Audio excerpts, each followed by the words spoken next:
الحمد لله وكفى وسلام على عباده الذين اصطفى أما بعد أعوذ بالله من الشيطان الرجيم بسم الله الرحمن الرحيم ومن كان يرجو لقاء ربه فليعمل عملا صالحا ولا يشرك بعبادة ربه أحدا سبحان ربك رب العزة عما يصفون وسلام على المرسلين والحمد لله رب العالمين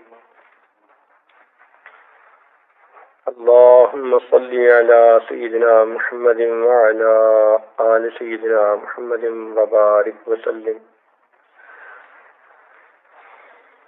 اللهم صل على سيدنا محمد وعلى آل سيدنا محمد وبارك وسلم اللهم صل على سيدنا محمد وعلى آل سيدنا محمد وبارك وسلم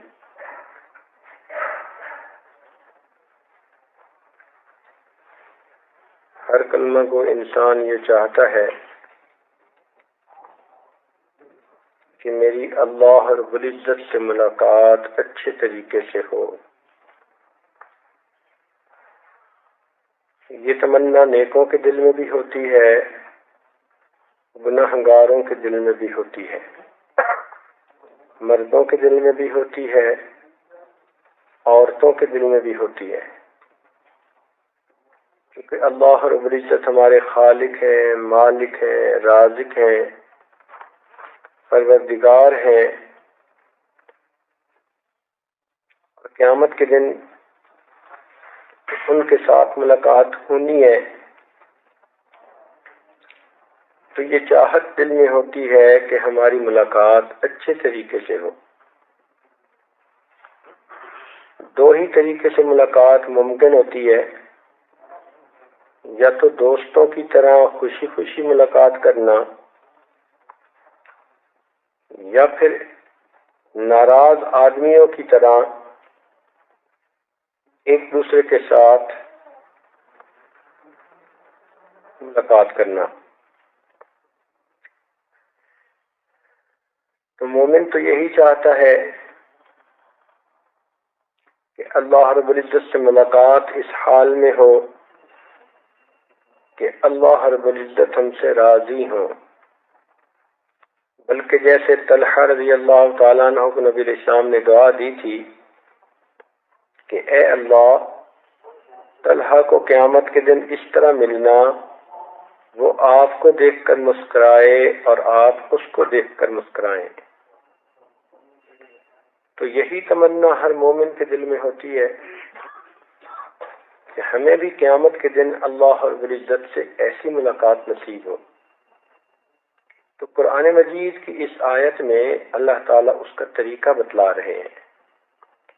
اس لیے آج کا مضمون بڑا اہم ہے. اللہ تعالیٰ ارشاد فرماتے ہیں وَمَنْ كَانَ يَرْجُو لِقَاءَ رَبِّهِ، اور جو کوئی بھی دل میں امید رکھے اپنے رب سے ملاقات کی، فَلْيَعْمَلْ عَمَلًا صَالِحًا،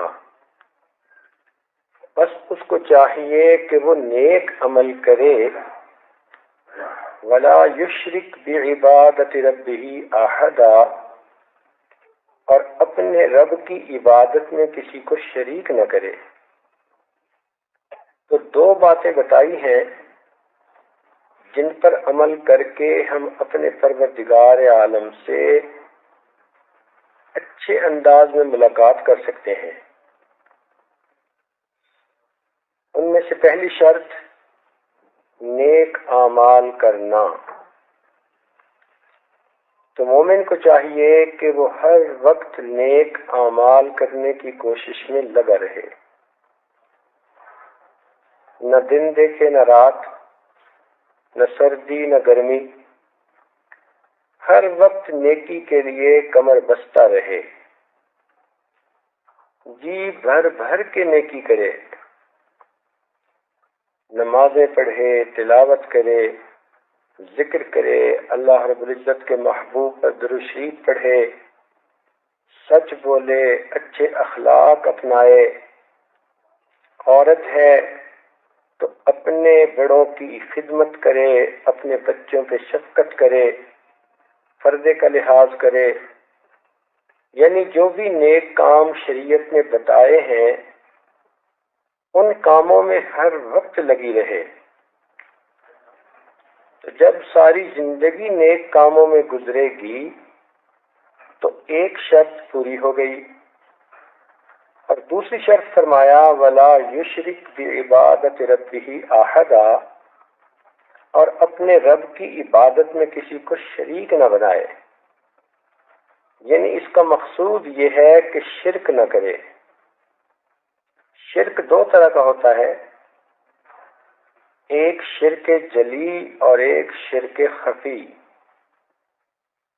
شرک جلی یہ کہتے ہیں کہ کسی غیر کو اپنی مدد کے لیے پکارے یا اس کے سامنے اپنی فریادیں پیش کرے، جیسے بعض لوگ اپنے دیوتاؤں کو پکارتے ہیں،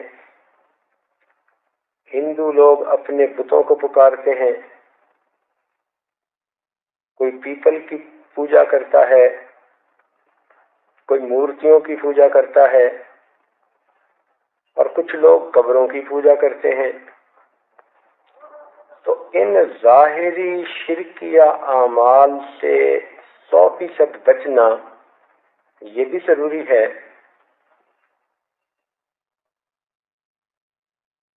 اور دوسری چیز جس سے بچنا مشکل نظر آتا ہے وہ شرک خفی ہے۔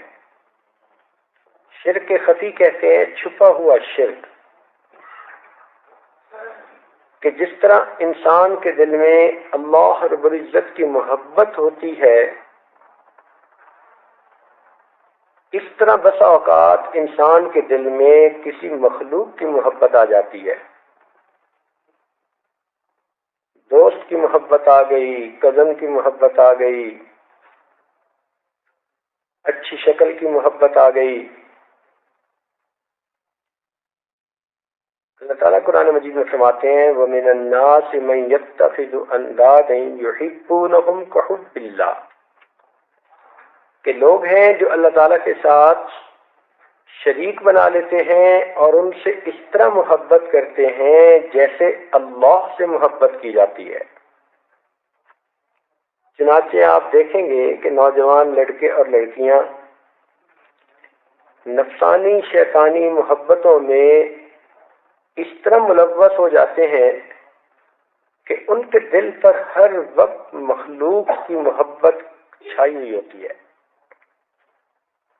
سارا دن اسی کا دھیان، ساری رات اسی کا خیال، اسی سے فون پر باتیں کرنے کو جی چاہتا ہے، اسی سے مل بیٹھنے کو جی چاہتا ہے۔ یہ بھی شرک ہے اور حرام ہے، مگر اس کو شرک خفی کہتے ہیں۔ آج کے پڑھے لکھے دور میں مورتیوں کو سجدہ کرنے والے مسلمانوں کے معاشرے میں تھوڑے لوگ ہیں۔ تھوڑے لوگ ایسے ہیں جو قبروں پہ جا کے سجدے کرتے ہیں یا اپنی فریادیں قبروں والوں کو پیش کرتے ہیں، لیکن اکثریت ان لوگوں کی ہے جنہوں نے اپنے دل کو صنم خانہ بنا لیا، اپنے دل کو بت خانہ بنا لیا، اور سچ کہوں تو اپنے دل کو گند خانہ بنا لیا۔ اپنے دل میں ماں سوا کی محبت بھری ہوتی ہے، بندے کی محبت، مرنے والوں سے یا ڈھلنے والوں سے محبت کیا کرنی۔ یہ بیچارے جو خود چند دن کے مہمان ہیں، اگر ان سے محبت کر ہی بیٹھیں گے تو خسارے کے سوا کیا ملے گا۔ مخلوق سے انسان کو کبھی وفا نہیں ملتی، وفا ملے گی تو اللہ رب العزت سے ملے گی، رسول اللہ صلی اللہ علیہ وسلم سے ملے گی، یا پھر کامل اولیاء اللہ سے ملے گی۔ اس کے سوا وفا کہیں نہیں مل سکتی۔ اسی لیے جو اپنے دلوں میں غیر کی محبتوں کو بساتے ہیں، تھوڑے ہی عرصے کے بعد پھر بیٹھے رو رہے ہوتے ہیں، آنسو بہا رہے ہوتے ہیں، روتے روتے تھکتے نہیں، اور پھر کچھ تو ایسے ہوتے ہیں جو خودکشی کی کوششیں کرتے ہیں، مر جانے کی کوششیں کرتے ہیں۔ کام ہی ایسا کیوں کیا کہ مر جانے کی یوں ضرورت محسوس ہو؟ بے وفاؤں سے دل ہی کیوں لگایا؟ ڈلتی چھاؤں کے پیچھے بھاگے ہی کیوں؟ عقل مندی کر لیتے، شروع سے ہی اس راستے پہ قدم ہی نہ اٹھاتے۔ تو جو عقل مند بچیاں ہیں وہ اپنی زندگی یوں برباد نہیں کرتی، ایسے راستے پہ قدم نہیں اٹھاتی کہ جس سے دنیا کی بھی ذلت ملے، آخرت کی بھی ذلت ملے۔ نہ خدا ہی ملا، نہ وصال صنم، نہ ادھر کے رہے نہ ادھر کے رہے۔ شیطان اور نفس تو یہ چاہتے ہیں کہ انسان برباد ہو، مگر انسان کو اللہ تعالیٰ نے عقل اور سمجھ بھی تو دی ہے۔ اب آگ جل رہی ہو تو کون ہے جو کوشش کرے کہ میں اس میں چھلانگ لگا دوں؟ ہر بندہ آگ سے دور دور رہے گا۔ اسی طرح یہ نفسانی محبتوں کی آگ آج چاروں طرف جل رہی ہے۔ عقل مند عورت کو چاہیے کہ اس آگ سے اپنے آپ کو دور رکھے۔ ایسی یہ آگ دل میں جلتی ہے کہ چین نہیں آنے دیتی، نہ کھانے کو جی چاہتا ہے، نہ سونے کو جی چاہتا ہے، کبھی کمرے میں چھپ چھپ کے رو رہے ہیں، کبھی بہانوں سے خط لکھ رہے ہیں، فون کر رہے ہیں، پوری زندگی کی ترتیب ہی بدل کے رہ جاتی ہے۔ اور اس راستے کی ایک بڑی مصیبت یہ ہے کہ اتنے جھوٹ بولنے پڑتے ہیں کہ نہ پوچھو۔ ماں سے بھی جھوٹ بول رہی ہے، بہن سے بھی جھوٹ بول رہی ہے، ابو سے بھی جھوٹ بول رہی ہے، ایک بندے کی محبت کو چھپانے کی خاطر قدم قدم پہ جھوٹ بول رہی ہے۔ اور حدیث پاک میں آتا ہے کہ جب بندہ بہت جھوٹ بولتا ہے ایک وقت آتا ہے اللہ تعالیٰ اس کا نام جھوٹوں کے دفتر میں لکھوا دیتے ہیں، بلکہ بعض اوقات تو ان تعلقات کو چھپانے کے لیے جھوٹی قسمیں بھی کھا لیتی ہیں۔ تو ان شیطانی شہوانی لذتوں کے پیچھے آخرت کو برباد کر لینا یہ عقل مند انسان کا کام نہیں ہوتا۔ دعوت گناہ تو ہر طرف سے ملتی ہے۔ آج جوان مرد ہو یا جوان عورت ہو، چاروں طرف سے دعوت گناہ ملتی ہے، مگر اس کا یہ مطلب تو نہیں نا کہ انسان خود ہی اس مصیبت کے اندر چھلانگ لگا دے۔ اب دیکھیں، چھری ہاتھ میں ہو تو انسان پھل بھی کاٹ سکتا ہے اور اپنا ہاتھ بھی کاٹ سکتا ہے، مگر کوئی عقل مند لڑکی ایسی نہیں ہوگی جو اپنا ہاتھ کاٹے گی، احتیاط سے کام کرے گی، کہے گی کہ میں سبزی کاٹ رہی ہوں، میں احتیاط سے کام لوں کہیں میری انگلی نہ کٹ جائے۔ اے بیٹی، اسی طرح تو اس دنیا میں زندگی گزار رہی ہے، وقت کی چھری چل رہی ہے، ایسا نہ ہو کہ تیری عزت کو کاٹ کے رکھ دے۔ احتیاط کی ضرورت ہے، اسی کا نام تو امتحان ہے، اور یہی مجاہدہ ہے دنیا میں۔ اسی مجاہدے پر انسان کو اللہ رب العزت کا مشاہدہ نصیب ہوتا ہے۔ تو دو باتیں ہیں جن کو کرنے سے اللہ رب العزت کے ساتھ قیامت کے دن اس طرح ملاقات ہوگی جس طرح بچھڑے ہوئے دوستوں کی ملاقات ہوتی ہے۔ پہلا کام فَلْيَعْمَلْ عَمَلًا صَالِحًا، وہ نیک عمل کرے۔ تو اس لیے پہلے آپ علم حاصل کریں، پھر اس علم پر عمل کرنے کی کوشش کرتی رہیں، تہجد پڑھیں، نمازیں پڑھیں، تلاوت کریں، تسبیحات پڑھیں، لیٹے بیٹھے چلتے پھرتے اللہ رب العزت کا ذکر کریں۔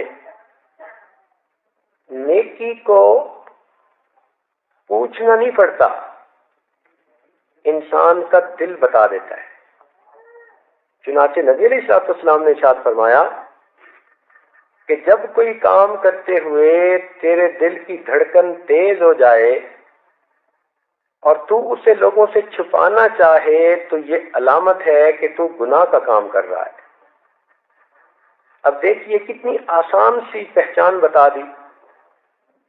تو اگر کوئی بچی عالمہ نہیں، عام گھر کی زندگی گزار رہی ہے، تو کسی بھی کام کے معاملے میں وہ اپنے دل کے مفتی سے پوچھے۔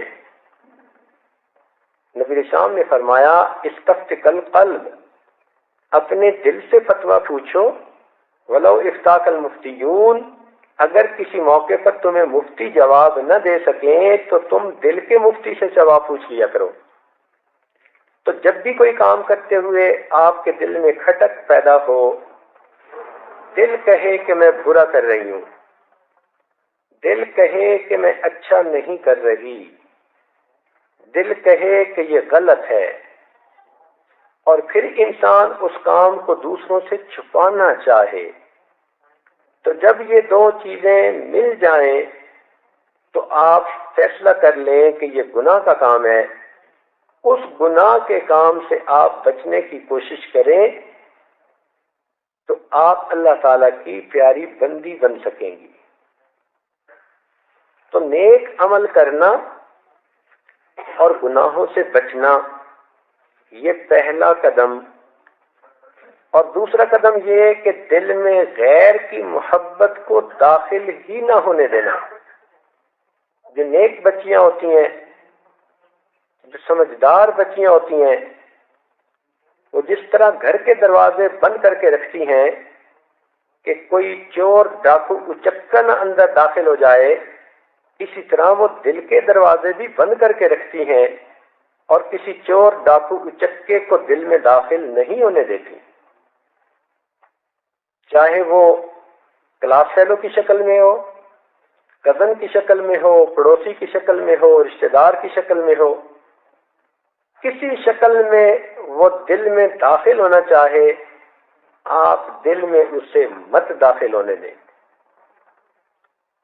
جس طرح آپ اپنے گھر میں کسی چور کا داخل ہونا برا سمجھتی ہیں، آپ کو خوف آتا ہے کہ میرا مال نہ لٹ جائے، اسی طرح آپ کسی چور کو اپنے دل میں بھی داخل نہ ہونے دیں، ڈرے کہ کہیں میری عزت نہ لٹ جائے۔ اور یہ ہوتی ایک ہی غلطی ہے، ایک تھوڑی دیر کی غلطی اور پھر ساری عمر کا رونا۔ تو انسان وہ غلطی ہی کیوں کرے؟ تو یہ دو شرطیں ہیں جو شریعت نے بتائیں کہ ایک تو انسان نیک کاموں میں لگا رہے، اور دوسرا اپنے دل میں غیر کی محبت کو آنے ہی نہ دے، جھٹک دے اپنے دل سے ہر غیر کی محبت کو۔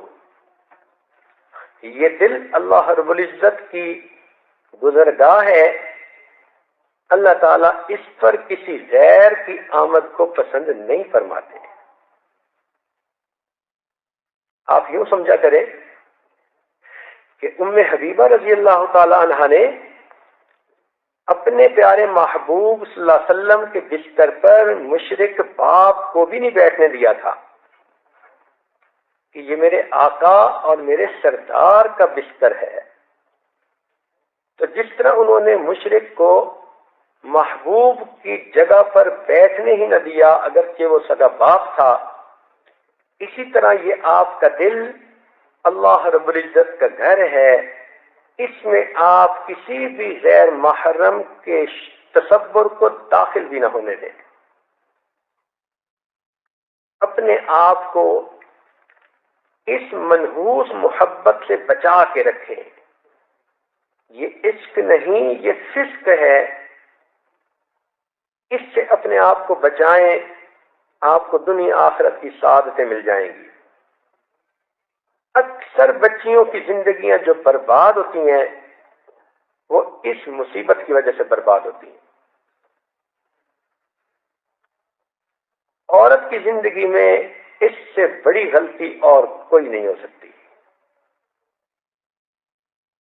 اس سے بڑا بلنڈر عورت کوئی نہیں کمٹ کر سکتی کہ وہ غیر محرم کو اپنی زندگی میں داخل ہونے کی اجازت دے دے. تو اس لیے نیک بیویاں جس طرح اپنے مال کی حفاظت کرتی ہیں، اپنی جان کی حفاظت کرتی ہیں، اس سے بڑھ کر وہ اپنی عزت آبرو کی حفاظت کرتی ہیں. آپ کے پاس کروڑوں روپے ہو جائیں، یہ دولت چھوٹی ہے، لیکن آپ کے پاس جو پاک دامنی کی دولت ہے وہ اس سے بھی زیادہ قیمتی ہے. اس دولت کی طرف کسی کو آنکھ اٹھا کے بھی نہ دیکھنے دیں.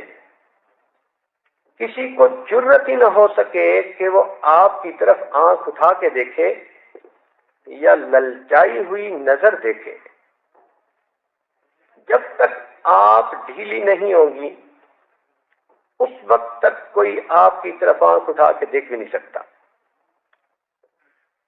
تو اس معاملے میں آپ سخت رہیں، پکی رہیں، مضبوط رہیں، اور کسی کو اس طرح سوچ کا موقع بھی نہ دیں، چاہے وہ قریبی رشتہ دار ہے، چاہے وہ کوئی ہے. اس معاملے میں کسی کی کوئی رعایت نہیں. اس کو کہتے ہیں البغض فی اللہ، اللہ کے لیے بغض رکھنا. تو الحب للہ، اللہ کے لیے محبت کرنا. اپنی ماں سے محبت کریں، اپنے ابو سے محبت کریں، اپنے بھائی سے، اپنی بہن سے، نیک بیویوں سے محبت کریں. یہ الحب للہ پہ آپ نے عمل کر لیا. اور غیر محرم سے آپ اپنے دل کے اندر دشمنی رکھیں، یہ البغض فی اللہ ہے. اور جب تک دونوں پر عمل نہیں کریں گی آپ کا ایمان کامل نہیں ہوگا. نہ نرم پڑنے کی ضرورت ہوتی ہے، نہ اچھے اخلاق دکھانے کی ضرورت ہوتی ہے غیر محرم کو، نہ میٹھے بول سنانے کی ضرورت ہوتی ہے، نہ اس سے تعریفیں سننے کی ضرورت ہوتی ہے. آج کل کی لڑکیاں تعریف کی اتنی بھوکی ہوتی ہیں کہ انسان حیران ہوتا ہے. بے وقوف قسم کے لڑکے دو چار تعریفی کلمے کہہ دیتے ہیں اور یہ خوشی سے پھولی نہیں سماتی، اپنے آپ کو کوئی شے سمجھنے لگ جاتی ہیں. اتنی بڑی غلطی کر لیتی ہیں کہ جس کی برائی بیان ہی نہیں ہو سکتی. تعریف وہ جو آپ کے پروردگار قیامت کے دن آپ کی کریں گے. دنیا کے کسی بندے نے کہہ دیا تو کیا ہوا؟ آپ یہ سوچا کریں کہ اللہ کرے میں اتنی اچھی بن جاؤں کہ گھر میں ہوں تو میرے والد میرے بھائی میری تعریفیں کرے، اور جب میں شادی کے بعد اپنے گھر میں جاؤں تو میرے خاوند میری تعریفیں کرے. ان کے سوا مجھے کسی کی تعریف کی بات سننی نہیں. یہ تعریف نہیں ہوتی. یہ مچھلی کو پکڑنے کے لیے جس طرح کنڈی پھینکی جاتی ہے، یہ غیر محرم مرد کنڈی پھینکتے ہیں. تو پڑھی لکھی سمجھدار بچی وہ کیوں مچھلی کی طرح اس میں پھنستی ہے؟ تو اس لیے چاہیے کہ اس طرف سے بے طمع ہو جائیں. کوئی غیر آپ کی تعریف کرے آپ کو زہر چڑھنی چاہیے، آپ کی طبیعت میں غصہ آنا چاہیے. یہ کون ہے جو میرے متعلق بات کر رہا ہے، اس کو جرت کیسے ہوئی؟ جب یہ جذبات آپ کے اندر ہوں گے تو پھر آپ کے مالک و خالق آپ سے راضی ہو جائیں گے۔ تو ہر وقت یہ سوچا کریں کہ کوئی غلطی نہ ایسی میں کر بیٹھوں کہ جس کی وجہ سے اپنے مالک کے دیدار سے محروم ہو جاؤں۔ تو قیامت کے دن انسان دو طرح سے اللہ کے سامنے پیش ہوں گے۔ کچھ لوگ ہوں گے جو اللہ تعالیٰ سے اس طرح ملیں گے جس طرح دو بچھڑے ہوئے دوست مدتوں کے بعد ایک دوسرے کو ملتے ہیں تو اتنی گرم جوشی سے ملتے ہیں کہ ان کا محبت پوری نہیں ہوتی، خوش ہو کے دیکھ رہے ہوتے ہیں، بار بار ایک دوسرے کو گلے لگا رہے ہوتے ہیں۔ تو یوں سمجھیے کہ جس طرح بچھڑے ہوئے دوست ایک دوسرے کو ملے، اس طرح نیک لوگ قیامت کے دن اپنے پروردگار کو ملیں گے۔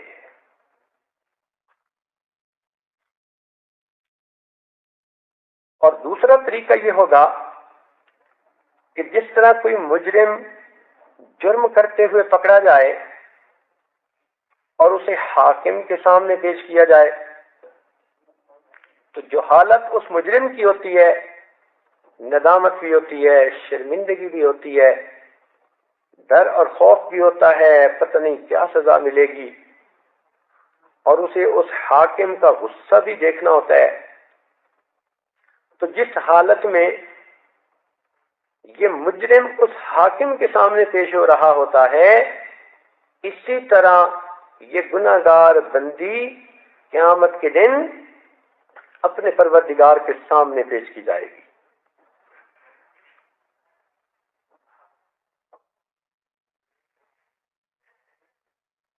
ایک سوال اکثر ذہنوں میں پیدا ہوتا ہے کہ انسان عمل کرنے میں سست کیوں ہو جاتا ہے، نیکی کرنے میں سست کیوں ہو جاتا ہے، غفلت کیوں برتتا ہے؟ تو اس کی وجہ ہوتی ہے محبت اور خوف میں کمی ہونا۔ اس کی وجہ ہوتی ہے محبت میں اور خوف میں کمی ہونا۔ انسان دو وجہ سے کام کرتا ہے، یا تو کسی کی محبت میں کام کرتا ہے یا کسی ڈر کے مارے بچتا ہے چیزوں سے۔ تو نیک بندہ اللہ رب العزت کی محبت کی وجہ سے نیکیاں کرتا ہے اور اللہ کی ناراضگی کے خوف کی وجہ سے گناہوں سے بچتا ہے۔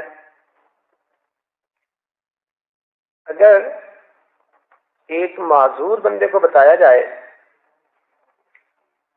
کہ اگر صبح سحری کے وقت اٹھ کر تم مسجد میں پہنچو گے تو آج 1,000 ڈالر تقسیم کیے جائیں گے، تو آپ دیکھیں گی کہ وہ معذور جو چل کے آ بھی نہیں سکتا، سواری بھی نہیں، وہ گھسٹ گھسٹ کے فجر کے وقت مسجد میں پہنچا ہوا ہوگا، کیونکہ اس کو کچھ ملنے کی امید ہے۔ تو اگر ایک معذور آدمی کو کچھ ملنے کی امید ہو تو وہ بھی تہجد کے وقت اٹھ کے فجر آ جاتا ہے۔ تو جب ایک مومن کے دل میں یہ یقین ہوگا کہ فجر کی نماز پڑھنے پر مجھے اللہ کی رضا نصیب ہوگی، تو پھر وہ مسجد میں کیسے نہیں پہنچے گا؟ تو پہلی چیز محبت ہے، چاہت ہے، جو بندے کو گھسٹ گھسٹ کے بھی مسجد میں آنے پہ مجبور کر رہی ہے۔ اور دوسری چیز خوف، کہ خوف کی وجہ سے انسان بچتا ہے۔ مثلا اعلان ہو جائے کہ جو لوگ گھروں میں ہوں گے کل فجر کے وقت ان کو پولیس گرفتار کر لے گی، ہاں جو مسجد میں ہوں گے وہ بچ جائیں گے۔ تو آپ دیکھیں کہ صحیح سلامت بندے تو کیا، لولے لنگڑے بھی سارے کے سارے مسجد میں پہنچے ہوئے ہوں گے۔ جو کہتے ہیں نا صبح ہماری آنکھ نہیں کھلتی، ہم سے فجر کی نماز پڑھنی مشکل، یہ سارے لوگ وقت سے پہلے مسجد میں پہنچے ہوئے ہوں گے کہ کہیں کوئی گرفتار کرنے والا ہمیں گھر نہ آ جائے۔ تو دل میں خوف ہے تو مسجد میں پہنچنا آسان، تو دیکھیں یہ دو ہی چیزیں ہیں، محبت تھی انعام ملنے کی تو بھی مسجد میں پہنچنا آسان، اور خوف تھا سزا ملنے کا تو بھی مسجد میں پہنچنا آسان۔ تو دو ہی چیزیں ہوتی ہیں، ایک محبت ہوتی ہے اور ایک خوف ہوتا ہے۔ تو یاد رکھنا کہ مومن کے دل میں دو چیزیں ہوتی ہیں، ایک اللہ رب العزت سے ملاقات کا شوق، ایک اللہ رب العزت سے ملاقات کا شوق۔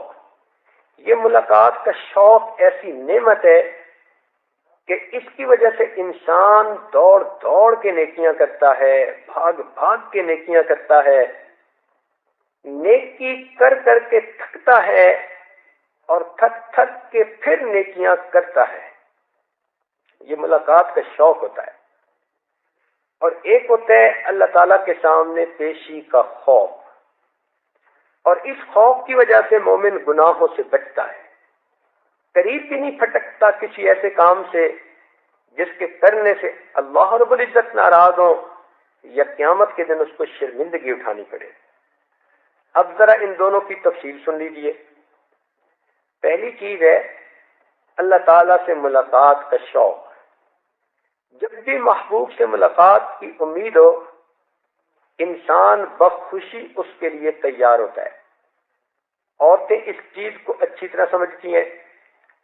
بالفرض آپ کا خاوند 5 سال ہوئے بیرون ملک گیا ہوا تھا، اور 5 سال کے بعد وہ آپ کے گھر آ رہا ہے، تو اب آپ بتائیں کہ آپ اس کے لیے کتنی تیاریاں کرتی ہیں۔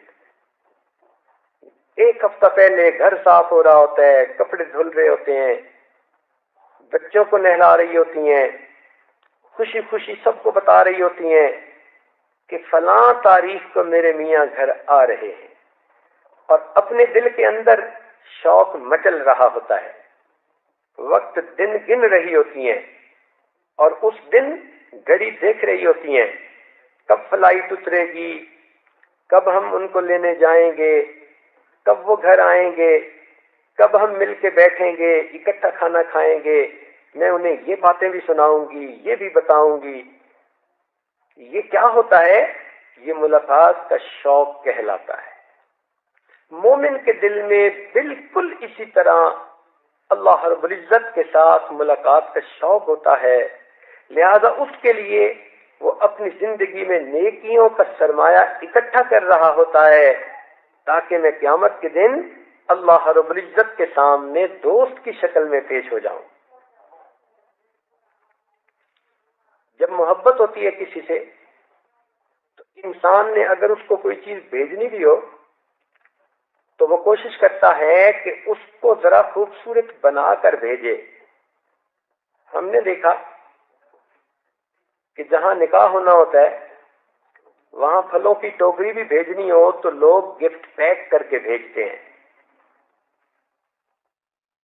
عورتوں نے اپنے خاوند کو خط لکھنا ہوتا ہے تو کیا رنگ چڑھاتی ہیں، پھول سجاتی ہیں، اور پتہ نہیں کیا خوشبوؤں میں لپیٹ کے وہ خط بھیجتی ہیں، اور بعض اوقات تو اس میں پھول کی پتیاں بھی ڈال دیتی ہیں۔ یہ کیا ہوتا ہے؟ یہ محبت ہے۔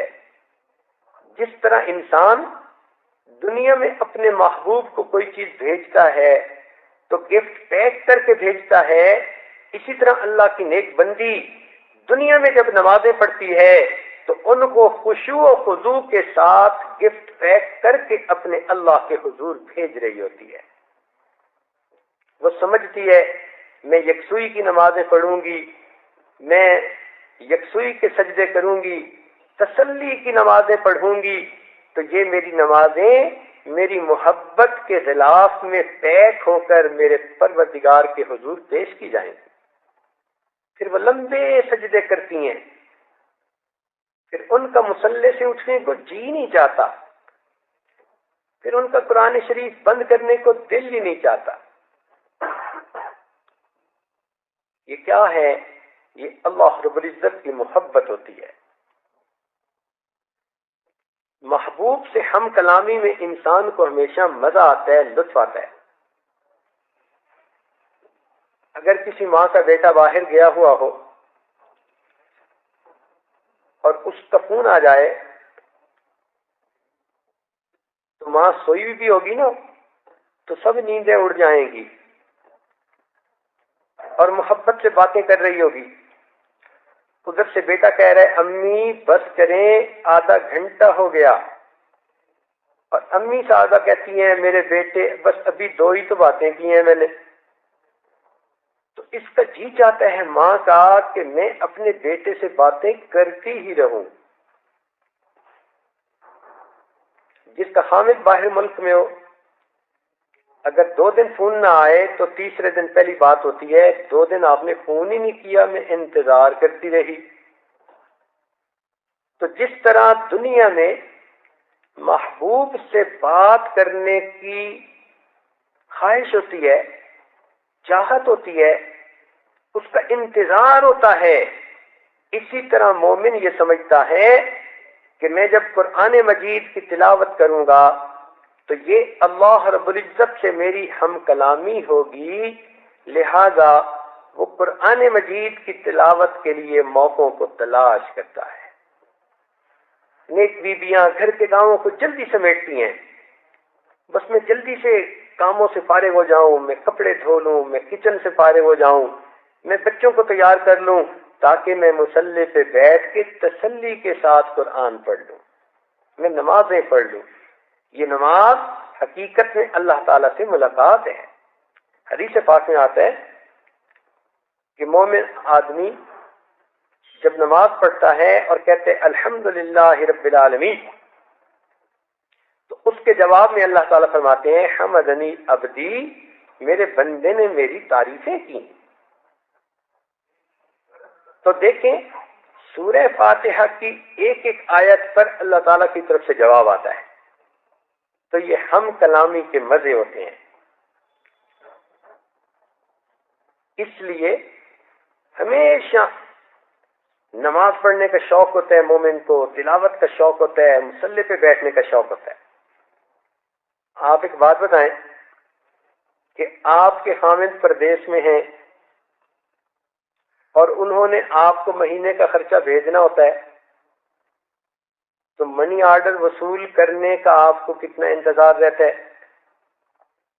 کہ جی پیسے ختم ہو گئے, خرچہ کم ہو گیا, اور میاں نے میرے اکاؤنٹ میں پیسے بھیجنے تھے, پتہ کروا رہی ہوں آئے ہی نہیں. تو کتنا انتظار ہوتا ہے کہ مجھے منی آرڈر وصول ہو جائے. جس طرح ضرورت مند عورت کو منی آرڈر کے وصول کرنے کا اتنا انتظار ہوتا ہے, اسی طرح نیک بیوی کو تہجد کے وقت میں اللہ تعالیٰ سے مناجات کر کے انعامات پانے کا انتظار ہوتا ہے. لہذا وہ کتنی تھکی ہوئی کیوں نہ ہو, تہجد کے وقت اٹھ بیٹھتی ہے, وضو کر کے اپنے رب کے سامنے پھر دامن پھیلاتی ہے اور خوب جی بھر کے مانگتی ہے. تو سمجھتی ہے کہ اس وقت میں اللہ رب العزت کے محبوب نے بتلایا کہ اللہ تعالیٰ کی طرف سے اعلان کیا جاتا ہے حل من سائل فأعطی له, ہے کوئی سوال کرنے والا کہ جس کو عطا کر دیا جائے. تو یہ مومنہ عورت اس وقت بیٹھی اپنے رب سے خوب خوب دعائیں مانگ رہی ہوتی ہے. یہ کیا نعمت ہے, یہ اللہ رب العزت سے ملاقات کا شوق ہوتا ہے. ایک بزرگ کے بارے میں آتا ہے کہ رات بستر پر لیٹتے اور نیند نہ آتی تو کروٹیں بدل کے اٹھ جاتے اور کہتے اللہ تیری ملاقات کے شوق نے تو میری نیندیں ہی اڑا دی. جن کو انتظار ہوتے ہیں نا کہ فون آنا ہے میاں کا, ان کو پھر راتوں کو نیندیں نہیں آیا کرتی, وہ پھر 2 بجے بھی فون آنا ہو تو اس وقت تک جاگ رہی ہوتی ہیں. اسی طرح نیک بیویاں تہجد کے وقت میں اٹھنے کی پابندی کرتی ہیں. ہمارے اکابر کا یہ حال تھا کہ ان کے حالات زندگی میں لکھا ہے کہ ان کو رات کے اندھیرے کا اس طرح انتظار ہوتا تھا کہ رات آئے گی تو ہم تہجد پڑھیں گے، اللہ سے ہم کلامی کریں گے، تو ان کو رات کے اندھیرے کا اس طرح انتظار ہوتا تھا جس طرح دلہا کو اپنی دلہن سے ملنے کے لیے رات کا انتظار ہوتا ہے۔ یہ فاطمہ زہرا رضی اللہ تعالیٰ عنہ کے بارے میں آتا ہے، سردیوں کی لمبی رات میں 2 رکعت کی نیت باندھی، تلاوت کرتے ہوئے اتنا لطف آیا، اتنا مزہ آیا کہ قرآن پڑھتی رہی۔ جب سلام پھیرا تو دیکھا کہ صبح صادق تو بہت ہی قریب ہے، تو دعا کے لیے ہاتھ اٹھائے اور رونے بیٹھ گئیں اور یہ دعا مانگی، اللہ میں نے تو 2 ہی رکعت کی نیت باندھی تھی، تیری راتیں کتنی چھوٹی ہیں، میری 2 رکعت میں تیری پوری رات ختم ہو گئی۔ ان کو راتوں کے چھوٹے ہونے کا شکوہ ہوتا تھا، وہ چاہتی تھی اور لمبی رات ہوتی، ہم اپنے رب کی عبادت میں گزار دیتے۔ سیدہ عائشہ صدیقہ رضی اللہ تعالیٰ عنہ کے بارے میں آتا ہے، پوری ایک رات انہوں نے تہجد میں ایک آیت پڑھ کر گزار دی، وَبَدَا لَهُم مِّنَ اللَّهِ مَا لَمْ يَكُونُوا يَحْتَسِبُونَ، بار بار اس آیت کو پڑھتی رہیں حتیٰ کہ پوری رات مکمل ہو گئی۔ ہم لوگ بھی پہلے باتیں جب پڑھا کرتے تھے تو ان کو سمجھنا ذرا مشکل ہوتا تھا، لیکن ایک مرتبہ ہم نے کسی بچے کو دیکھا، وہ منہ ہی چلائے جا رہا ہے، 5 منٹ 10 منٹ آدھا گھنٹہ وہ محفل میں بیٹھا، اس کا منہ چلتا ہی چلا جا رہا ہے۔ تو پھر ہم نے اس سے پوچھا بھئی خیر تو ہے؟ کہنے لگا جی ایک نئی چیز آئی ہے، اس کا نام ہے چنگم، اور اس کو منہ میں جتنا چباتے ہیں اتنا ہی مزہ زیادہ آتا ہے۔ تو مجھے فوراً یہ خیال آیا کہ جس طرح چنگم کو بار بار چبانے سے ہمیں مزے آتے ہیں، اللہ والوں کو تہجد میں اللہ کے قرآن کی ایک ایک آیت کو بار بار پڑھنے سے یوں مزے آ رہے ہوتے ہیں۔ نبی علیہ الصلوۃ والسلام نے دیکھا عائشہ صدیقہ رضی اللہ تعالی عنہ بیٹھی ہوئی درہم و دینار دھو رہی ہیں۔ پوچھا حمیرہ کیا کر رہی ہو؟ اے اللہ رب العزت کے پیارے محبوب، میں یہ درہم و دینار دھو رہی ہوں، کس لیے؟ اے اللہ کے محبوب، میں نے آپ ہی سے یہ بات سنی کہ جب کوئی انسان اللہ تعالیٰ کے راستے میں اپنا مال صدقہ دیتا ہے کسی سائل کو، تو یہ مال سائل کے ہاتھ میں پہنچنے سے پہلے اللہ رب العزت کے ہاتھوں میں پہنچ جاتا ہے۔ جب سے میں نے یہ سنا، میں اپنے پیسوں کو دھو کے دیتی ہوں، میرے مالک و خالق کے ہاتھوں میں صاف پاک مال پہنچ جائے۔ جب محبت ہوتی ہے تو یوں انسان اپنے نیک اعمال کو محبت کے غلاف میں لپیٹ کے بھیجتا ہے۔ دل چاہتا ہے سب کچھ قربان کر دیں اپنے محبوب کے لیے، اور یہی اللہ کی نیک بندیوں کی خوبی ہوتی ہے۔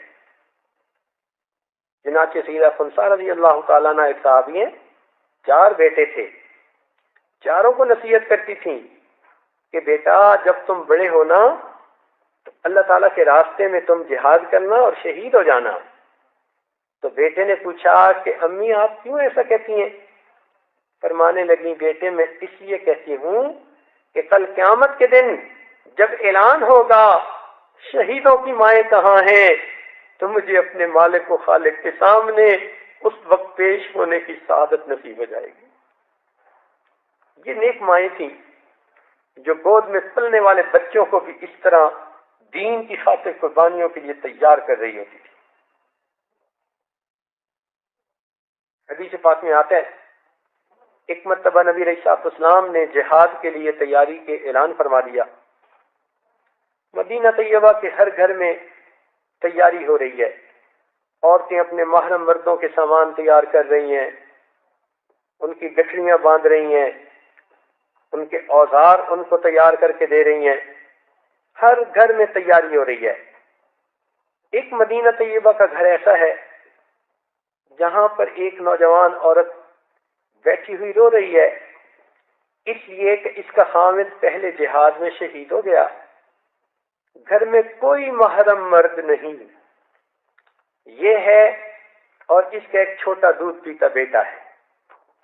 اب یہ بیٹے کو گود میں لے کر بیٹھی آنسو بہا رہی ہے، اے کاش میرے گھر میں کوئی محرم مرد ہوتا، آج میں بھی نبی علیہ السلام کی آواز پر لبیک کہتی اور میں بھی اس کو تیار کر کے بھیجتی۔ کافی دیر روتی رہی، پھر اس کے دل میں خیال آیا تو اس نے اپنے بچے کو اپنے سینے سے لگایا اور روتی ہوئی مسجد نبوی میں پہنچ گئی۔ اللہ رب العزت کے محبوب تشریف فرما تھے، وہاں آ کر اس نے اپنے بیٹے کو نبی علیہ السلام کی گود مبارک میں ڈال دیا۔ تو آقا نے پوچھا کہ یہ بچہ گود میں کیوں ڈالا؟ تو وہ اللہ کی نیک بندی کہتی ہے، اے اللہ کے محبوب، آپ میرے اس بیٹے کو جہاد کے لیے قبول فرما لیجیے۔ تو نبی علیہ السلام نے حیران ہو کر فرمایا کہ یہ چھوٹا بچہ جہاد میں کیسے جا سکتا ہے؟ تو آگے سے کہتی ہے، اے اللہ کے محبوب، جس مجاہد کے پاس ڈھال نہ ہو یہ میرا بچہ اس کے حوالے کر دیں، تاکہ جب وہ میدان جہاد میں جائے اور دشمن تیروں کی بارش برسائے تو وہ تیروں سے بچنے کے لیے میرے بیٹے کو آگے کر دے۔ میرا بیٹا دشمن کے تیروں کو روکنے کے کام آ سکتا ہے۔ یہ کیا نعمت تھی! اللہ رب العزت سے ملاقات کا شوق، اللہ کی محبت ان کو سب کچھ قربان کرنے کے لیے آمادہ کر دیتی تھی۔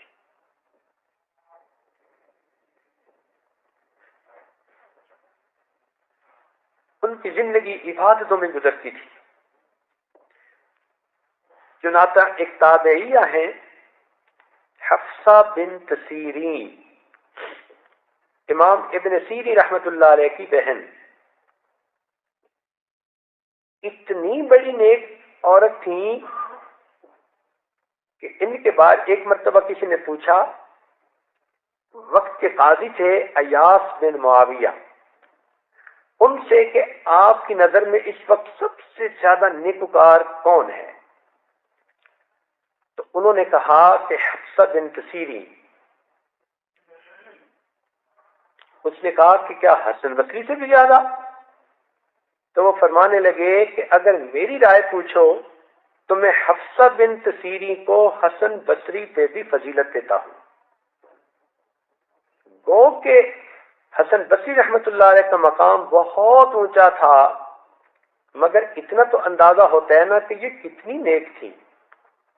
ان کے بارے میں آتا ہے کہ انہوں نے گھر میں ایک مسجد سی بنائی ہوئی تھی جس کو مسجد بیت کہتے ہیں، جیسے آج عورتوں نے گھروں میں ایک کمرہ بنایا ہوتا ہے عبادت کا۔ یہ 35 سال اس مسجد میں اعتکاف کی نیت سے زندگی گزار گئی۔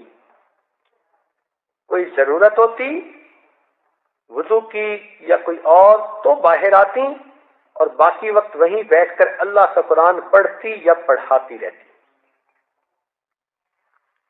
تو اللہ کی نیک بندیوں نے اپنے زندگی کے 35 سال اعتکاف میں گزار دیے، اور آج تو 10 دن کا اعتکاف مصیبت ہوتا ہے، 3 دن کا اعتکاف مشکل ہوتا ہے۔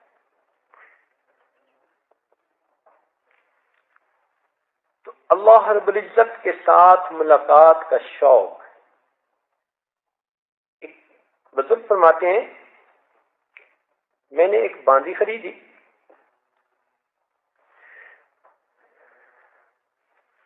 جو کمزور سی تھی اور مجھے بہت کم قیمت میں مل گئی۔ سارا دن وہ میری خدمت میں مشغول رہی۔ جب رات آئی تو میں سو گیا۔ اچانک جو میری آنکھ کھلی تو میں نے دیکھا کہ وہ مصلی پہ بیٹھی تہجد پڑھ رہی ہے۔ تہجد پڑھنے کے بعد اس نے دعا مانگی، اے میرے پروردگار، آپ کو مجھ سے محبت رکھنے کی قسم، اے پروردگار آپ کو مجھ سے محبت رکھنے کی قسم، وہ کہتے ہیں کہ جب میں نے یہ سنا تو میں نے اسے ٹوکا، اے لڑکی یوں مت کہو، بلکہ یوں کہو اللہ مجھے آپ سے محبت رکھنے کی قسم۔ کہتے ہیں جب میں نے یہ بات کہی تو غصے میں آ گئی اور کہنے لگی کہ کیا میں تو یوں ہی کہوں گی، اے اللہ آپ کو مجھ سے محبت رکھنے کی قسم، اس لیے کہ اگر اس کو مجھ سے محبت نہ ہوتی تو مجھے یوں راتوں کو نہ جگاتا اور آپ کو یوں میٹھی نیند نہ سلاتا۔ آپ کو جو سلا دیا اور مجھے مصلے پہ بٹھا دیا، یہ اس بات کی دلیل ہے کہ اسے مجھ سے محبت ہے۔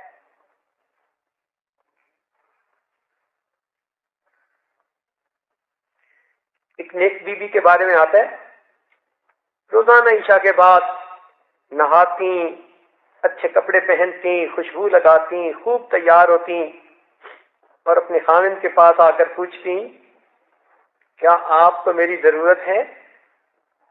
اگر وہ کہتے ہاں تو اپنے میاں کے ساتھ رات گزار دیں، اور اگر وہ کہتے نہیں مجھے سونا ہے تو یہ مصلے پہ جا کر کھڑی ہو جاتی اور پوری رات اپنے پروردگار کے ساتھ ہم کلامی میں گزار دیتی۔ یہ کیا چیز تھی؟ اللہ رب العزت سے ملاقات کا شوق۔ چنانچہ ایک مرتبہ حسنین کریمین بیمار ہو گئے، سیدنا حسن رضی اللہ تعالیٰ عنہ اور سیدنا حسین رضی اللہ تعالیٰ، دونوں شہزادوں کو بخار آ گیا، اترتا ہی نہیں تھا۔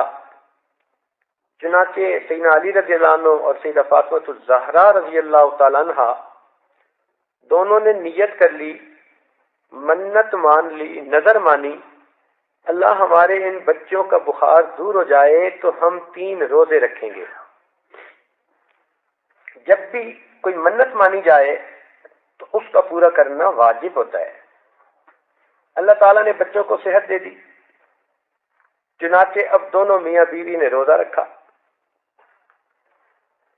شام کو جب افطاری کا وقت قریب تھا تو بس 1-2 روٹیاں ہی تھیں، سارے دن کے بھوکے۔ اتنے میں دروازے پہ دستک ہوئی، پوچھا کون؟ تو جواب آیا کہ میں مسکین مدینہ ہوں، اس دروازے کو دیکھ کر آیا ہوں کہ یہاں سے خالی نہیں جاؤں گا، بھوکا ہوں، سائل ہوں، مجھے کچھ اللہ کے نام پہ دے دیں۔ میاں بیوی نے سوچا ہم بھوکا رہ جائیں گے لیکن اللہ کے نام پر مانگنے والے سائل کو خالی نہیں جانے دینا چاہیے، چنانچہ انہوں نے جو کھانا تھا تھوڑا سا وہ اٹھا کر سائل کو دے دیا، پانی سے افطار کیا اور پانی سے ہی روزہ رکھا۔ دوسرا دن پھر بھوکے رہے۔ جب اگلے دن افطاری کا وقت آیا، کچھ تھوڑا سا کھانا تھا جو افطاری میں دونوں نے کھانا تھا، پھر دروازے پہ دستک ہوئی، پوچھا کون؟ کہ میں یتیم مدینہ ہوں، میرا کوئی بھی نہیں، بھوکا ہوں، اس لیے آیا ہوں کہ اللہ کے نام پر آپ مجھے کچھ دے دیں۔ میاں بیوی 2 دن کے بھوکے تھے، سوچنے لگے اس نے اللہ کے نام پر مانگا ہے، ہم بھوک برداشت کر لیں گے، اپنا کھانا دے دیتے ہیں۔ چنانچہ کھانا دے دیا اور دوسرے دن بھی پانی سے افطار کیا اور سحری بھی پانی کے ساتھ کی، اور تیسرا دن بھی بھوک کی حالت میں گزرا، کوئی لقمہ ان کا پیٹ میں نہیں گیا۔ اب 3 دن اگر متواتر بندہ بھوکا رہے پھر تو انسان کو دن میں تارے نظر آنے شروع ہو جاتے ہیں۔ جب اس دن افطاری کا وقت آیا تو کچھ تھوڑا سا کھانا تھا، میاں بیوی نے سوچا کہ چلو آج تیسرا دن ہے، افطار کر لیں گے، لیکن پھر دروازے پر دستک ہوئی، پوچھا کون؟ کہنے لگا ایک اسیر ہوں، بھوکا ہوں، اس لیے آیا ہوں کہ مجھے اللہ کے نام پر آپ کچھ دے دیں۔ میاں بیوی نے سوچا اگرچہ ہم 3 دن کے بھوکے ہیں ہم بھوک کو برداشت کر لیں گے، اس نے محبوب حقیقی کے نام پر مانگا، ہم اسے کیسے خالی جانے دیں؟ اپنا کھانا اٹھا کر دے دیتے ہیں۔ رب کریم کو ان کی یہ محبت اتنی پسند آئی، اللہ تعالیٰ نے اس واقعے کو قرآن کا حصہ بنا دیا، فرمایا وَيُطْعِمُونَ الطَّعَامَ عَلَىٰ حُبِّهِ مِسْكِينًا وَيَتِيمًا وَأَسِيرًا۔ وہ بھوک تو ان کی ختم ہو گئی ہوگی، لیکن قیامت تک جب قرآن پڑھا جائے گا، اللہ کی محبت میں ان کا یہ صدقہ کرنا اس واقعے کو تازہ کیا جائے گا۔ یہ کیا چیز ہوتی ہے؟ اللہ تعالیٰ سے ملاقات کا شوق ہوتا ہے، پھر انسان اللہ تعالیٰ کے نام سے ہر چیز قربان کرنے کے لیے تیار ہو جاتا ہے۔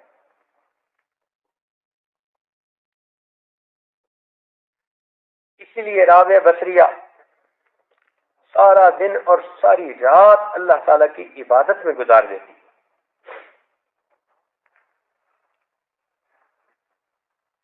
آج کی کوئی خاتون یہ نہ سمجھے کہ آج کے زمانے میں رابعہ بصریہ کی طرح کوئی زندگی نہیں گزار سکتی۔ انہوں نے تو شادی نہیں کی تھی، اس لیے ان کو دن رات مصلی پہ بیٹھ کے اپنے رب کو منانا پڑا۔ آپ تو خوش نصیب ہیں، آپ کی شادی ہے، میاں ہے، بچے ہیں۔ آپ اگر ان کی خدمت میں اپنا دن گزاریں گی اور جو وقت فارغ ہوا اس کو اللہ کی یاد میں گزاریں گی اور گناہوں سے کامل طور پر بچیں گی، تو این ممکن ہے اللہ تعالیٰ قیامت کے دن آپ کو رابعہ بصریہ کے ساتھ جگہ عطا فرما دے۔ تو یہ چیز ہے جس کو کہتے ہیں اللہ رب العزت سے ملاقات کا شوق۔ اس کی وجہ سے پھر انسان دوڑ دوڑ کے نیکیاں کرتا ہے اور نیکی کر کر کے تھکتا بھی نہیں ہے۔ دوسری چیز ہے اللہ تعالی سے کے سامنے پیشی کا خوف، کہ دل میں یہ ڈر ہو کہ میں نے کوئی گناہ نہیں کرنا، ایسا نہ ہو کہ جب میں اللہ تعالیٰ کے سامنے پیش کی جاؤں تو مجھے اس وقت شرمندگی ہو۔ حدیث پاک میں آتا ہے، ذمہ داری سے عرض کر رہا ہوں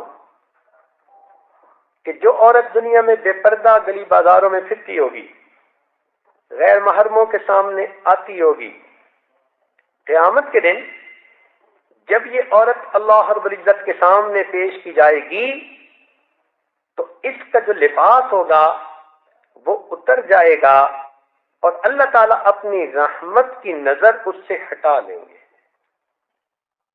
اس وقت اس کو محسوس ہوگا کاش میں اپنا سر ننگا نہ کرتی، میں چہرہ ننگا نہ کرتی اور آج اللہ تعالیٰ کی رحمت والی نگاہوں سے محروم نہ ہوتی۔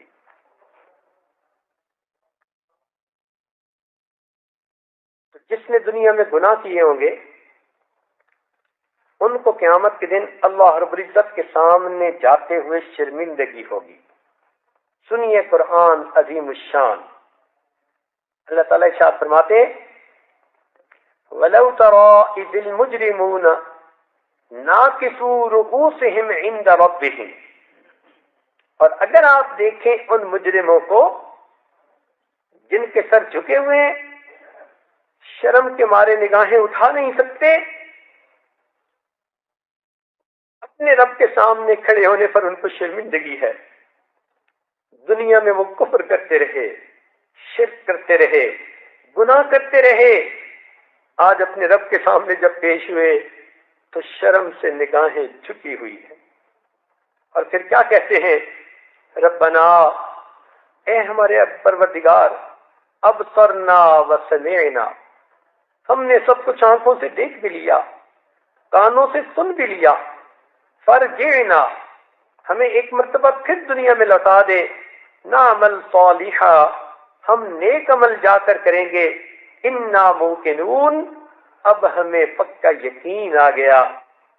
تو وہ اللہ رب العزت کے سامنے پیش ہونے پر شرمندہ ہو۔ قیامت کے دن کی رسوائی بہت بڑی اور بہت بری ہوتی ہے. اس سے بچنے کے لیے آج گناہوں سے بچنا ضروری ہے. ہم نے دیکھا کہ عورتیں ایسی نازک طبیعت کی ہوتی ہیں کہ ایک بندے کے سامنے کی ذلت نہیں گوارا کر سکتی.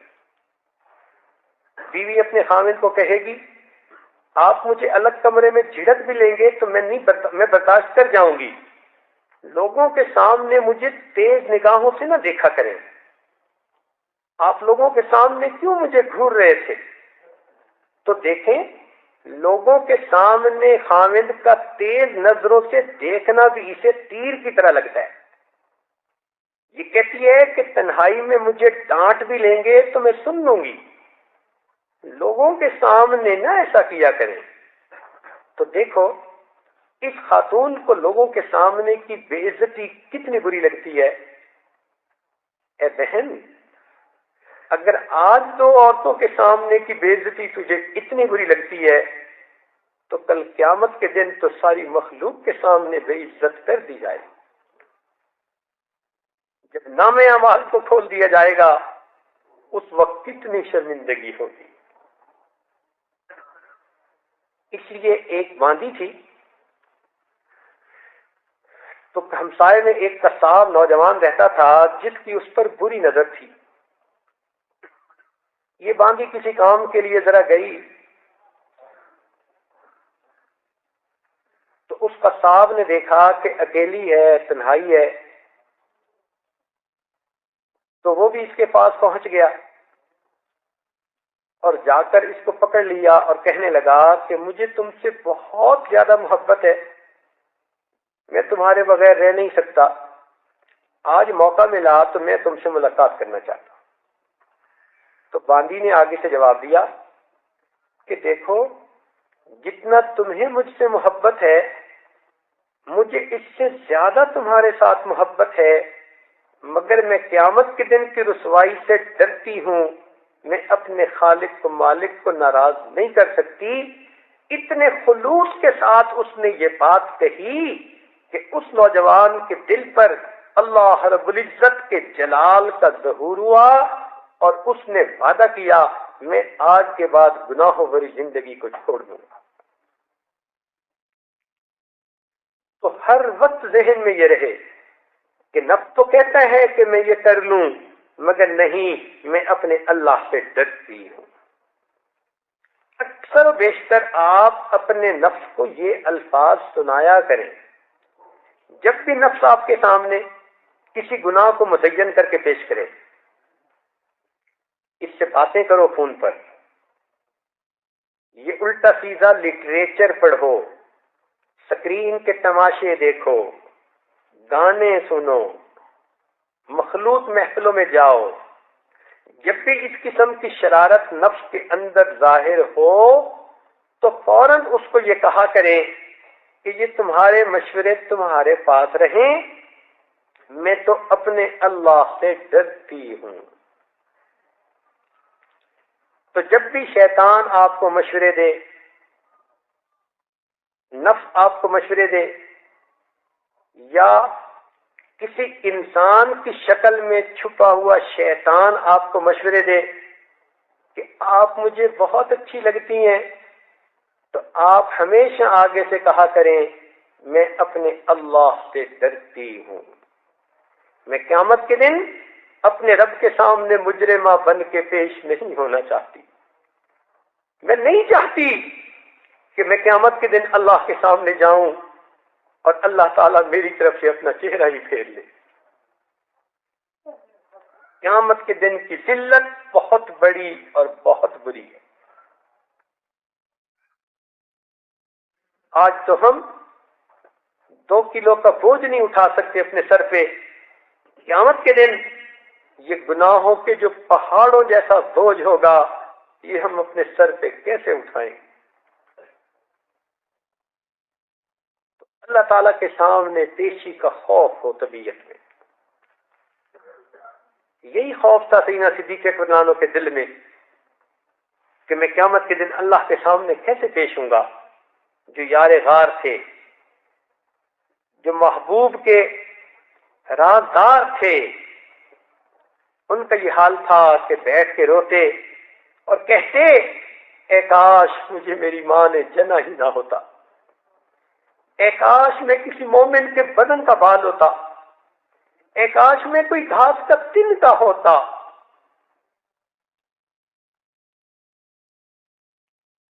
سیدنا عمر لانو کے بارے میں آتا ہے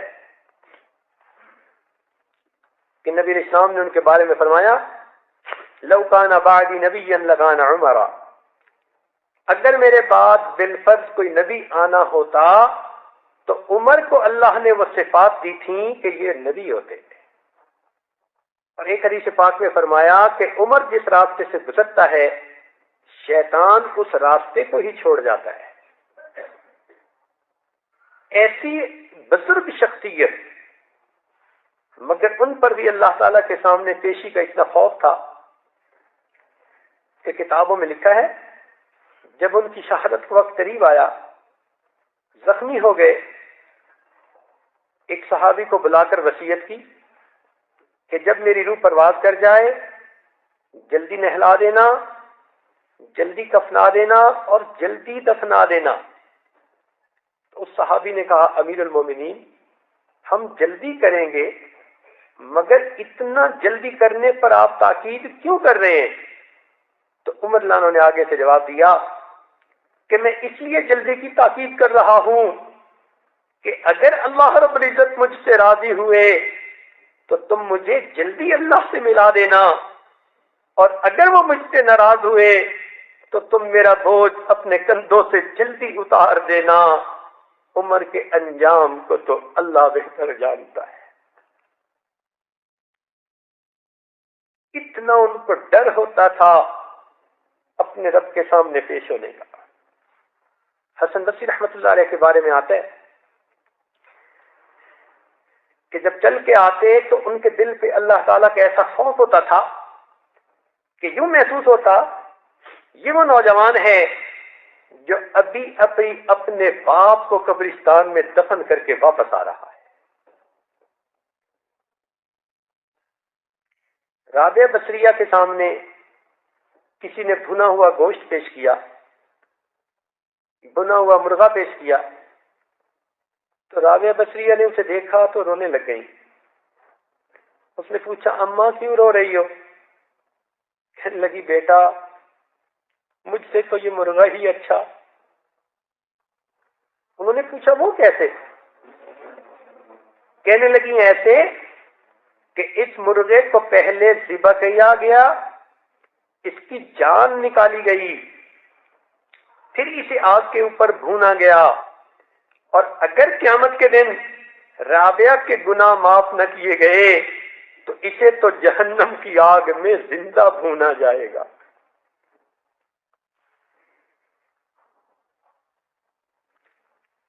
عبداللہ ابن مبارک رحمت اللہ علیہ بہت بڑے محدث ہیں۔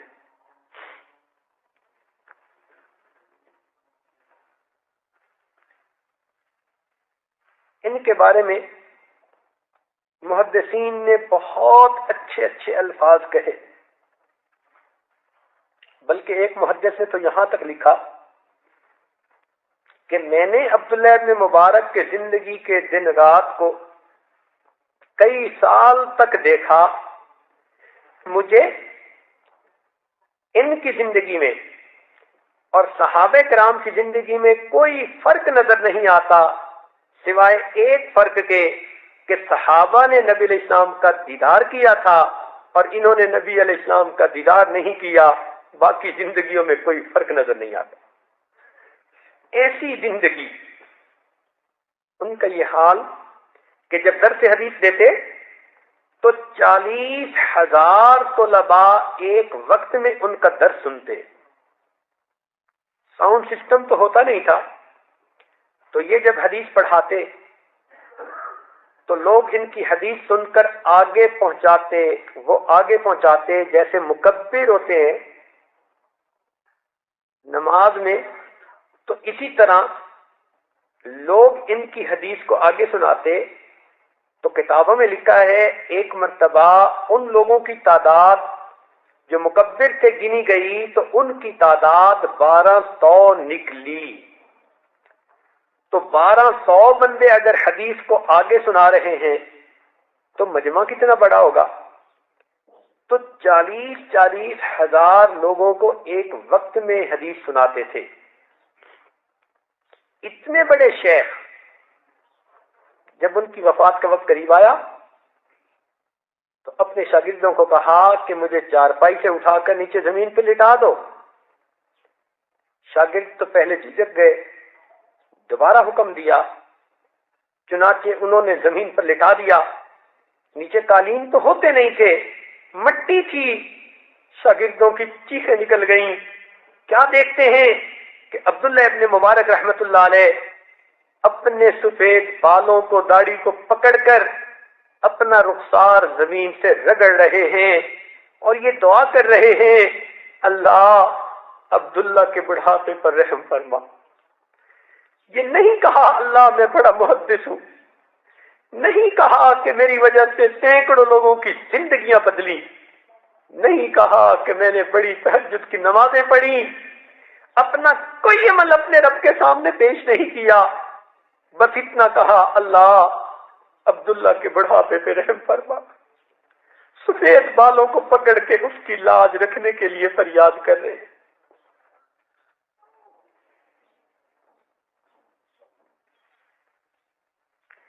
ایک بزرگ تھے عثمان خیر آبادی رحمت اللہ علیہ،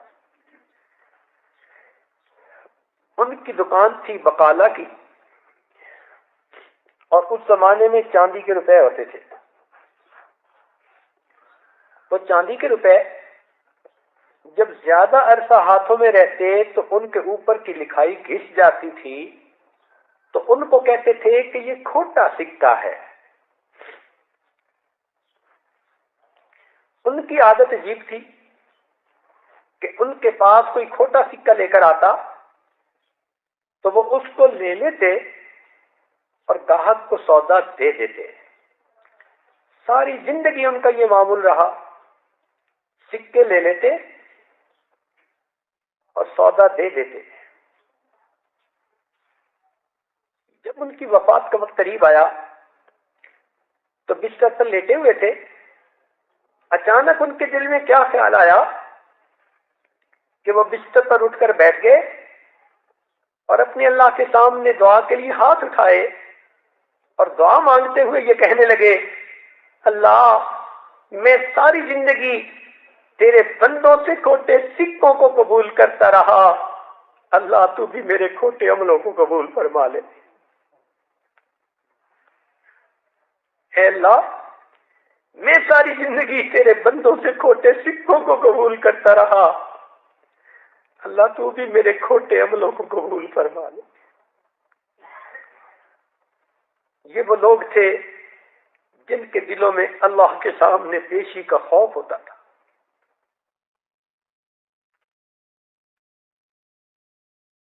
اس لیے علامہ اقبال نے شعر لکھا، تو غنی از ہر دو عالم من فقیر.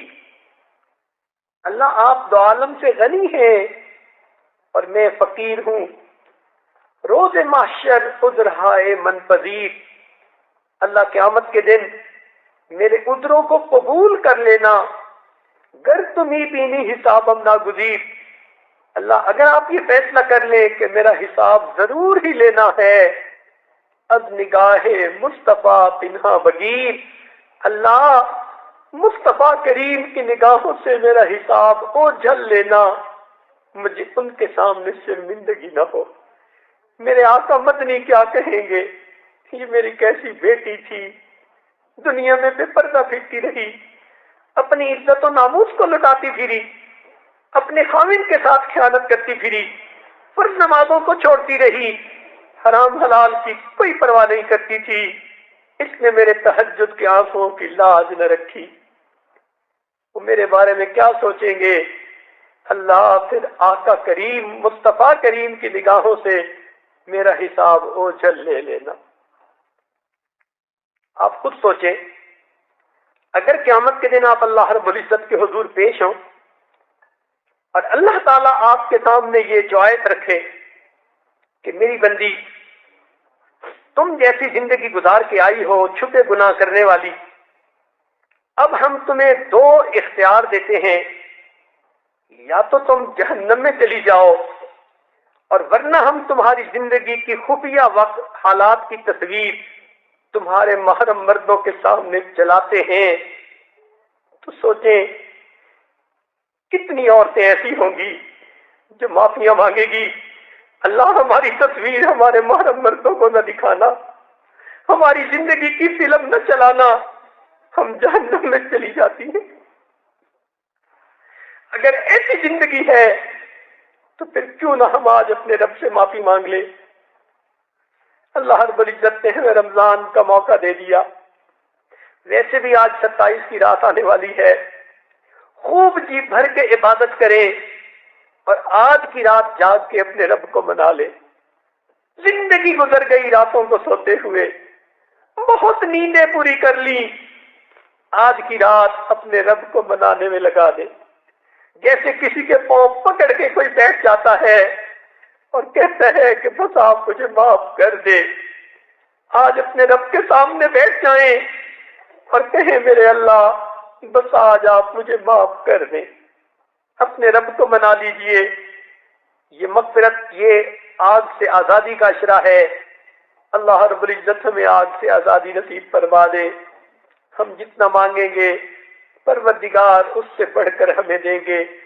پروردگار ہمارے گناہوں کو معاف فرمائے اور رمضان کے اس وقت کو کمانے کی ہمیں توفیق نصیب فرمائے۔ وآخر دعوانا ان الحمد للہ رب